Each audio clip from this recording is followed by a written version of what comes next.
Equity markets across Europe and Asia are changing. The regions are navigating a complex mix of geopolitical shifts, technological disruption, and evolving investor sentiment. Following our last episode on U.S. equities with Carrie King, we're expanding the conversation globally to understand how these dynamics are playing out beyond American shores. European outperformance in 2025 has been very strong. That's been 8% year to date, or even 19% if you look at that in dollar terms. So at an index level, Europe is coping very well with the impact of tariffs. However, it is stock specific. What Asia brings is diversification, not just regional diversification, but actually also diversification for currency exposure, which right now is actually particularly important given we've seen the weakness in the dollar.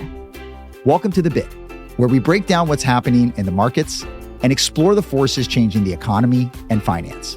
I'm Oscar Polito. Coming up, I'm joined by Helen Jewell, Chief Investment Officer for Fundamental Equities in EMEA, and Belinda Boa, Head of Active Investments for Asia Pacific at BlackRock. Together, they'll unpack how equity markets across Europe and Asia are responding to these changing dynamics, whether companies are absorbing the cost of tariffs or passing them on to consumers, and what resilience looks like for investors in markets shaped by volatility and transformation.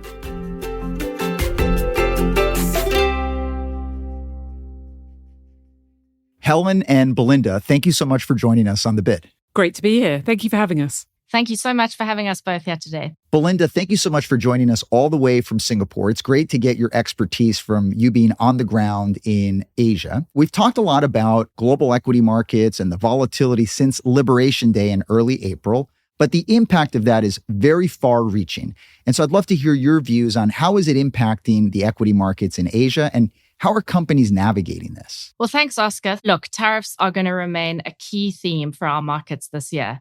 And so for the remainder of the year, that's something that we're focused on. It clearly is going to have a negative impact on growth for most of the economies in this part of the world, but I would say especially for the countries which are export reliant. What we've seen up until now is that it's incredibly hard to predict the outcome of these tariffs. And I would say even on a country by country basis, it's going to be almost impossible to know where the outcome lands.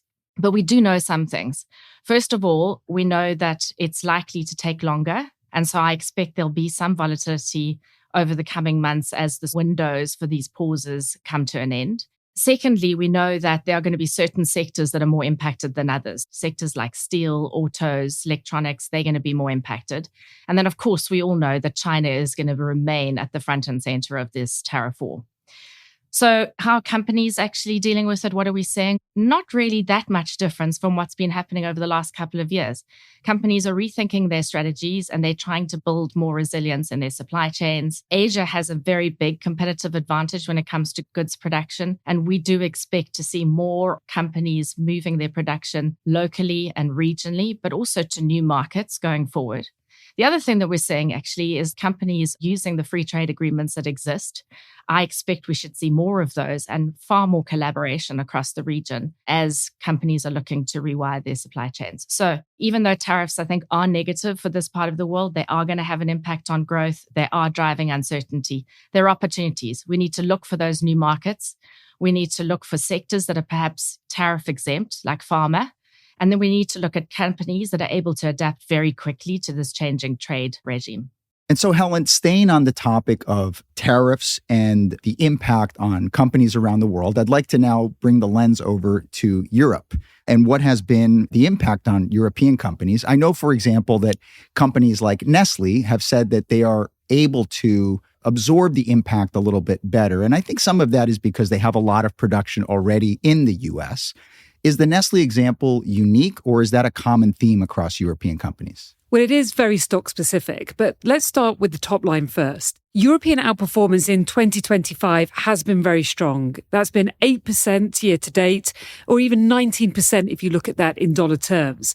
So at an index level, Europe is coping very well with the impact of tariffs. However, it is stock specific. And even within sectors, you've got different companies doing different things. So, for example, Ferrari, for some of its models, they are able to increase prices by 10% to offset those tariffs. And the sales and profits in Q1 were able to absorb some of the nervousness that has been seen. But there are other companies in the luxury space that increased prices a lot during the COVID years. And now they're saying they simply can't do it anymore. They can't increase the prices to offset those tariff impacts. And they are the ones that are going to be more impacted by tariffs. Industrials is another area that we're seeing dispersion. There are companies like Siemens Energy that recently raised full-year guidance because, although there are some tariff impacts, they are more than offset by growth in long-term themes like their data center businesses. But there are other industrial companies that are much more closely tied to what is going on in the microeconomic cycle. And they are far more likely to feel the impact of reduced trade and slower economic growth as a result of tariffs. We also have to be conscious of the weaker dollar and the impact of the weaker dollar on European company margins, particularly for European exporters. Some of those companies have cited that weaker dollar as something that might put a small dent in what they're able to deliver going forward. So what we're able to do in our equities business is look stock by stock to find those companies that can cope with that uncertainty. We look for companies with good quality, strong management teams, strong pricing power, who are able to navigate what we're seeing in the market in terms of volatility and pick up market share. You gave a number of specific stock examples and even sector examples. And the takeaway, I guess, for me is that it's very nuanced in terms of how European companies are navigating this period of higher tariffs. And you also touched on the start to the year that European equities have had. What's driving that performance, and do you think it can continue? So let's start with a bit of honesty, Oscar. Some of that is a bit of a reversal from what we saw in Q4 of 2024, where the US was up by 3% and Europe was down 2.5%. So some of it is a reversal of that. But there are more concrete reasons for the momentum we've seen in the market. First off, a lot of the companies that have domestic revenues have led the way. So, for example, European banks and defense companies. Now, these companies are, of course, less impacted by tariffs, and they are also benefiting from some structural shifts that we're seeing, particularly, of course, the announcements by the German government to spend 1 trillion euros on defense and infrastructure. The DAX alone is up 20% plus this year. And this spending and the impact of this pro-growth agenda in Europe is a major source of returns, not just now, but for years to come as well. So that is key. And there are other reasons for the rally as well. A potential peace deal in Ukraine and a moderate level of Chinese stimulus all support the European companies. On the other hand, the quality global, more exporting companies that we have here in Europe have lagged a little bit, and they are starting to rebound. So they very much could support the next leg of European leadership from here. Right. So Europe, there are companies that are benefiting more from some of the domestic policies and decisions that are being made by the German government, for example. And then there are companies that are more global that are more impacted by what's going on from a tariff policy, but are navigating it case-by-case basis. Belinda, if I could come back to you, we talk a lot about AI as one of the mega forces. Talk to us a little bit about how that opportunity set differs from that of the U.S. companies that are invested in this AI theme. And maybe what are some of the opportunities outside of tech and AI that you see in APAC? As Helen said, there are concrete reasons for the momentum that we're seeing in Europe. I believe there are concrete reasons for the momentum that we're seeing in the AI trade in Asia. But how is it different? Well, when you look at the AI ecosystem in the US in particular, it's very concentrated. What Asia brings is diversification, not just regional diversification, but actually also diversification for currency exposure, which right now is actually particularly important given we've seen the weakness in the dollar. So if you want to access the AI ecosystem, you can find trades in Taiwan, in Korea. All of those countries offer diversification. And I think that's going to be absolutely key going forward. Now, outside of AI, what do we think is interesting? Still Japan. I know I spoke about a year ago on Japan. We still think that story is interesting. Growth remains on trend. And if you look into the growth number, you'll see that actually the domestic demand is expanding much, much faster. Inflation is still ticking up, and that's driving higher real wages. And of course, that means that we're seeing strength in the consumer as well. But we think there are going to be two key drivers of returns in Japan. The first one is the corporate reform story. In fact, that continues. It's still intact. And in 2024, we saw share buybacks double from 2023. And we think that's going to continue this year too. And then secondly, we should look at the valuations of Japan. It is very cheap versus its developed market peers. It's lagged in performance, but we actually think the market is going to reward companies that are seeing corporate reform. And while their earnings unfold, our focus is on the domestic demand sectors. And then outside of Japan, we're starting to see actually some signs of recovery in India. We also saw the RBI move last week, so monetary easing, which is easier financial conditions. Inflation has come down. And as we see the government, both public and private capex, start to increase, that should have a positive impact and boost growth in the market. What is particularly interesting in light of this conversation around tariffs is that India is a domestic market. It exports to the US only 2.2% of its GDP, so it's likely to be far more resilient as a market than some of our other markets in the region. But I would say one word of caution is you absolutely need to be selective in India. There are still parts of the market which are very expensive. And Helen, outside of AI, when we think about European equities, are there other themes? I think you've alluded to some of these, like banks and defense companies, but what are some of the other big themes that we should be thinking about? Well, as you say, we've mentioned defense, but another part of the German spend is in infrastructure.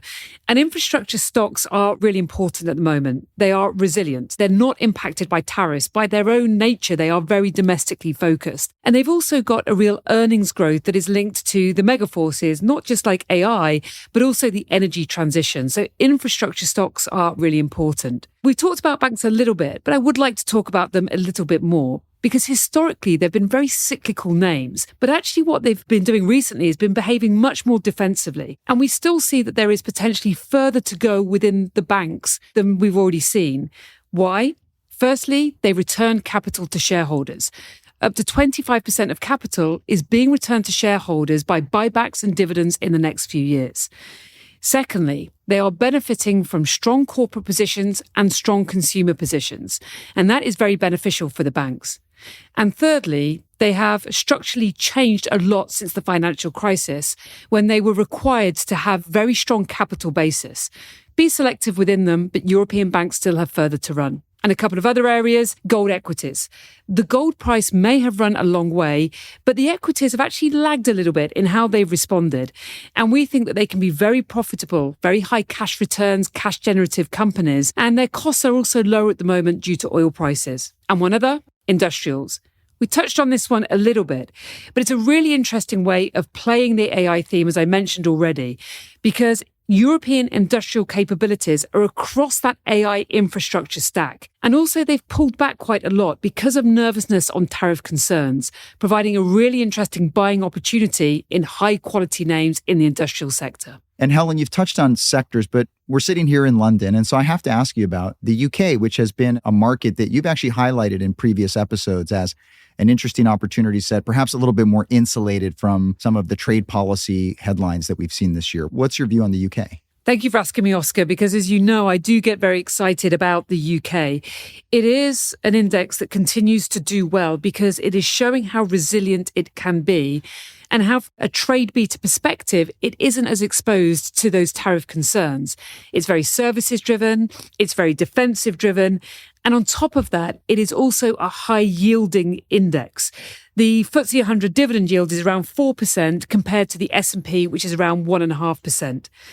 It is also very cheap. 13 times for the index versus the S&P at 23 and the stocks at close to 15. So high income, looking good from a valuation perspective, and it's ripe for active stock picking. You've got great companies across different sectors, both in the defensive space, in the retail space, and also data names as well. So finally, we're seeing investors taking another look at the UK because of all those reasons.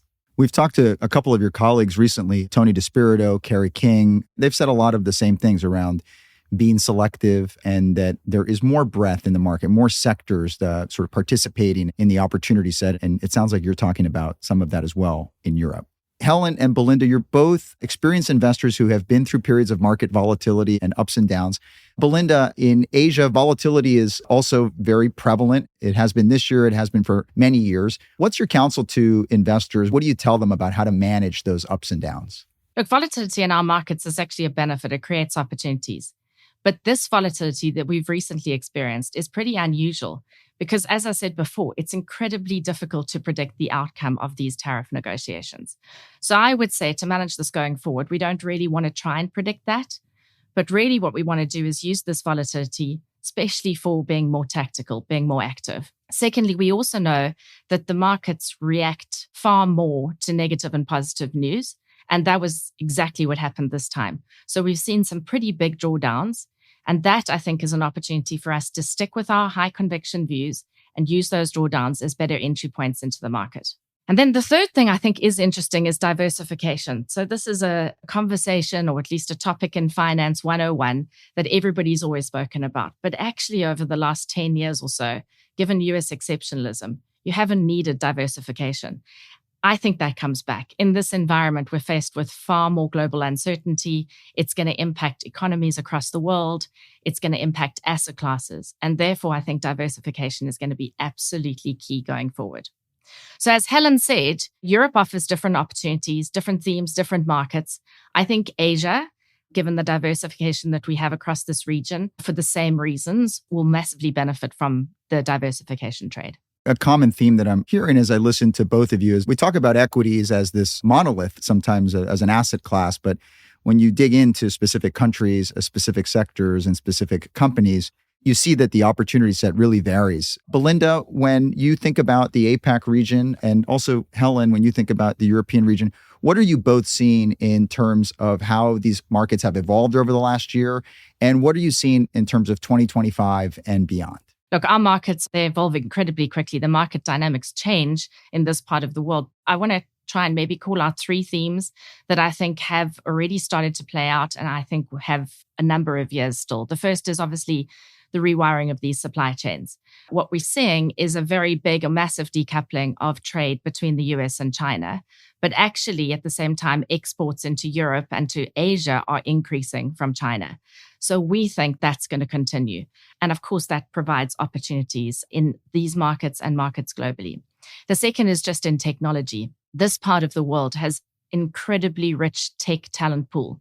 At the same time, it's infrastructure ready. In other words, we have billions of mobile phone users today, and they will really accelerate the adoption of things like consumer AI databases or applications. And then lastly, we are seeing a lot of funding support for technology companies in the region, whether it's emerging companies or established companies. They are able to get capital for their R&D and also for their CapEx, where actually they're new to the sort of CapEx spend that we've seen in the US. So we think that should accelerate from here.